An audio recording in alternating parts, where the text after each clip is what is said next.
Tagol! Tita! Tanya! Chinita! Sino? Ako?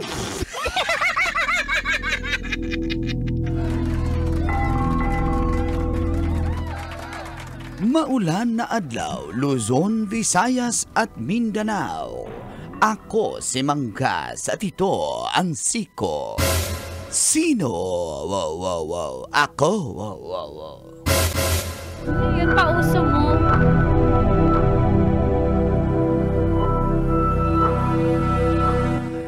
Isang Chinese man ang nanaginip di umano na nakalunok siya ng kutsara. Subalit, ang panaginip na iyon ay totoo pala. Sa loob ng 6 na buwan, buong akala ni alias Yang na panaginip lang na nakalunok siya ng kutsara. Subalit naalala niya nung panahong nagbakasyon siya sa Thailand. Sa sobrang kalasingan, sinundot niya ng ceramic na kutsara ang kanyang lalamunan pagka-uwi niya sa kanyang hotel para masuka at mahimasmasan. Subalit, dumiretso pala ang kutsara at nalunok niya ito. Matapos ang 6 na buwan ay sumasakit na ang tiyan ni Yang.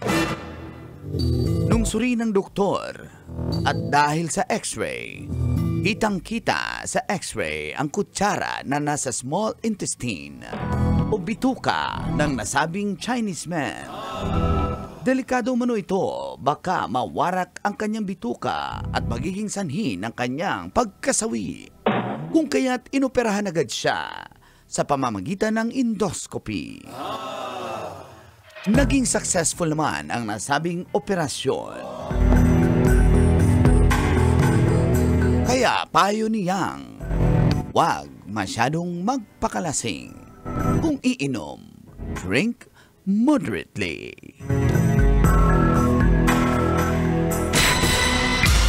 Sino? Ako? Kailangan pa bang i-memorize yan? Basic! Morning call. Morning, Tits! Sa Bishopville, good morning! Ano kaya iniisip ni Uncle? Natitigilan. Ay, naisip ko lang na grabe naman. Kasama nyo na ngayong 7:31 ang Certified Brave Boy. Uncle, tagal lang yan. Tatanong ko pa kasi. Kaubanang, dahil lang kung bakit ka nanonood ng radyo, your Tita Max, Tanya Chinita. Tanya Chinita. Ito pambansang senior. Sana makalunok na kutsara. OA si OA. Iba yung nalunok ko. Ano? Buhok. Sabi mo sa jowa mo, mag-ahit naman. Mais yung kinain ko. Buhok ng mais. Mais, oh. Magpaano ka naman? Magtanggal ka ng mais? Mag-save yung mais? Ha? Mag-save ang mais? Si girlfriend mo. Kaya nga. Good morning sa mga lasinggiro. Good morning. Boy, shout out sa mga... nanaginip siya ng Sobrang kalasingan. Akala niya, panaginip lang na nakalunok siya ng kutsara. Diba, usually pag gusto mong mahimasmasan, susundutin mo yung lalamunan mo. Ang ginamit niya panundot yung kutsara nga, dumiretso ngayon. Akala niya panaginip lang. Sa panaginip niya, sinusundot niya ng kutsara yung... Akala niya panaginip lang, pero totoo nga ginagawa niya yun. At dumiretso yung kutsara sa tiyan niya. Yun. So, lasing siya, nag-halusinate siya. Yun. Kaya, sa sobrang kalasingan, yan, pag iinom tayo, dapat alam pa rin. So parang di ba may lasing pag kala niya natutulog siya umiihi, tapos umihi. Umihita, yan. Oo. Meron di ba mga Basa dito. Akala ko kasi naginip ako eh. Kaya kadyot yan.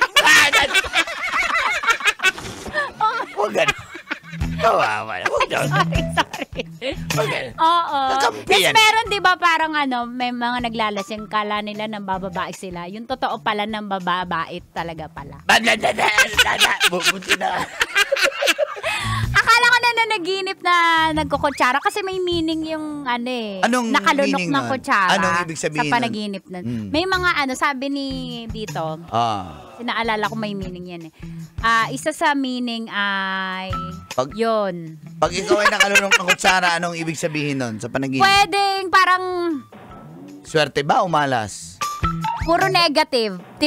Parang kasi 'di ba pag nilunok mo yung kutsara, hindi naman komportable yun. So Totoo parang yan. tinatanggap mo na lang yung isang bagay, lulunukin mo na lang yun ng buo yung isang hindi komportableng katotohanan. So itatago mo na lang yung emosyon mo, hindi ka na lang mag-speak up, ganon. So puro negative yun. So kung napanaginip mo nakalunok ka ng kutsara, disposable yung lunukin. Di kaya. Ganon. Paano pa kaya yung mga nasa circus, yung mga naglulunok ng espada o kutsilyo, no? Ay, oo, no. Di ba? Bakit? Praktisado yan, ha? Pagawa Please ko don't yan try sa that ex at ko. home. Talaga. Di ba? Pag lasing ka, alam mo naman yung ginagawa mo. Kaso nga lang, hindi mo naman masyadong nakokontrol yung ginagawa mo. Kasi nga, clouded ka Oo, and ang tawag doon? Sobrang lasing ka na eh. May term ka doon, Kuel, pag lasing ka eh. Vulnerable ba yun? Sustainable? Ano ba yun? Tao ba yan? Hayop? Hayop ba yan? Adjective. Adjective ba yan? Oo. Adjective. Parang kang teacher eh, no? Basta, assignment na lang. Assignment na lang ng teacher. Di nung lasing. Naka-isang case eh. Yung lasing? Yung teacher. Binigyan siya ng alak. Ng Kasi lasing. para pumasa. Ay, binigyan ng lasing. Binigyan yung teacher. Baka nagpadala ng floor wax. Yung teacher? Yung lasing. Sabi niya, E is equals to MC squared. Sabi na teacher. Sabi nung lasing. Lasing Parang na nga. Einstein eh. Si Einstein. Anong Einstein? Baka Einstein. Einstein. Yung teacher? Yung lasing. Nag-i-English na yan pag nakainom? Yung lasing. Yung teacher? Dapat pala laging lasing. Yung lasing? Yung teacher. Pag nagsalita ng English yan, fluent eh, fluent. Yung teacher. Yung lasing? Oo nga eh. Alam yung solar system. Nung teacher? Yung lasing. Umiyak siya eh. Yung teacher? Yung lasing. Broken hearted. Yung lasing. Yung teacher. Di mag-TikTok na lang siya. Yung teacher? Yung lasing. Speaking of TikTok, ito sumikat sa TikTok to. At Chinita girl. abangan nila. Kung sino kumanta niyan? Yes, makakasama natin yan dito sa Love Radio. Ang malaking. Next week na. Oo, malaki yan. Dax.